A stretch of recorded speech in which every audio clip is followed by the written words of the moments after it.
And welcome back to the page turners 4. Today I'm going to be discussing ebooks, audiobooks, paperbacks and hardbacks and what I like and don't like about each of them.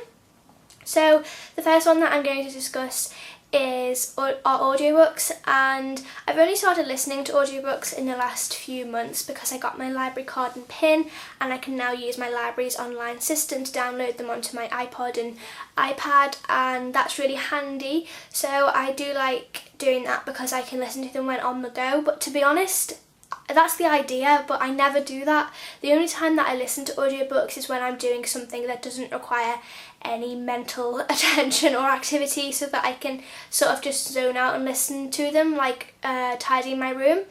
And I do like listening to them, but the thing is that I get distracted so easily. I often miss half the story and then I have to go back and listen to them all over again, and they take a long time to get through anyway. I'd say that audiobooks is my least favourite way of reading a book, but I understand that some people have to listen to audiobooks because they don't have time to read.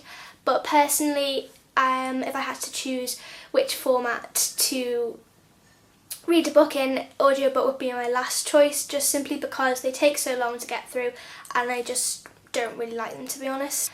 The next format that I'm going to discuss is ebooks, and this is my Kindle Touch. I've had this for, well, less than a month actually. I haven't had it for a while. I haven't had it for that long, and I'm really liking it so far. I was kind of on the fence about whether to get one. I had been reading ebooks on my iPad and I didn't like it because the screen was really bad for my eyes and I get headaches quite a lot when I was trying to read on it. But I did I got this now, so I use this to read on my ebooks, and it's often really handy because you can get all the classics free on it, so that's good if you need to read classics for school or just for enjoyment, I suppose. And I have quite a few books on here already. I've read a few and I find that I get through them really quick when I'm using my Kindle, and I know that you don't get the benefit of having a copy for your shelves, but that's okay with me because my shelves are running out of space anyway, so if I could buy any more books they're going to be bursting. I only have one box shelf left and I'm trying to save it for when I get books as gifts and stuff. So yeah, I love reading ebooks, and I would definitely recommend Kindles because they're really good, and I would say if you're on the fence about whether to get one, give them a go because I love mine already. Next format that I'm going to be discussing is paperback, and I have a few examples of paperbacks to show you.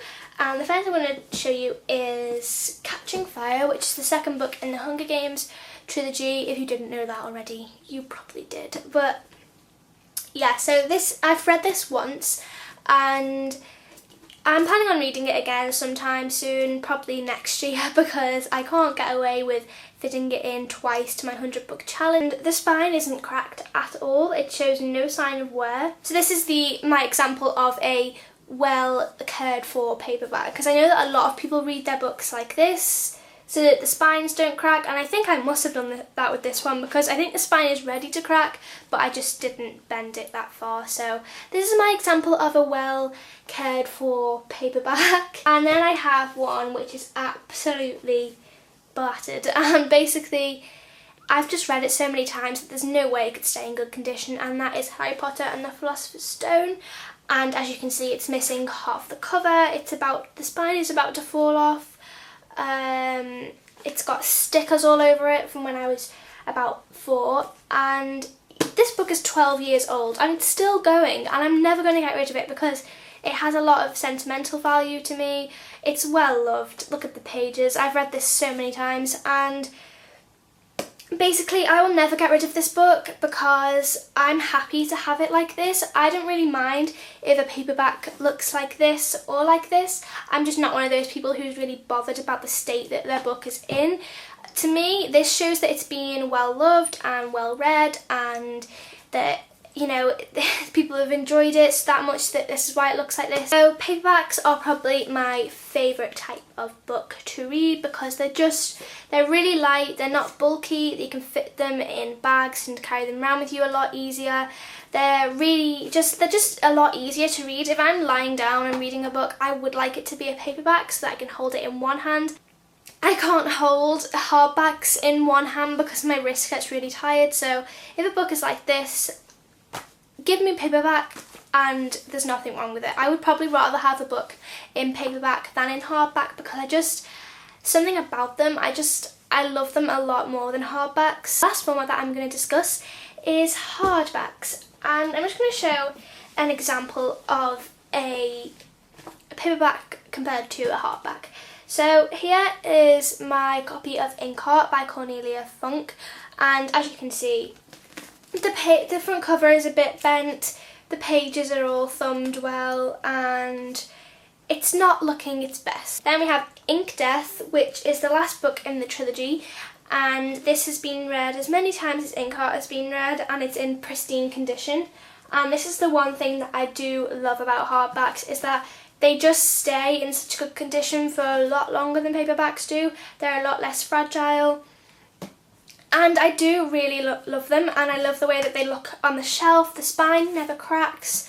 They look perfect all the time, and I do really like that. But the things that I don't like about hardbacks is that this book is so heavy compared to this one. It's just very heavy and not very comfortable to read it, and that is just something that I don't like about hardback. So overall, my favourite book format is probably paperback. It has always been paperback for me. There's just something about them, I just love them, and you know, with ebooks they're great and everything, but you don't get the smell of the book and you don't get the different text, and yeah, I really love paperback. That was my discussion on book formats. Leave me a comment telling me what your favourite book format is. I would love to know, and we'll be back next week with another theme.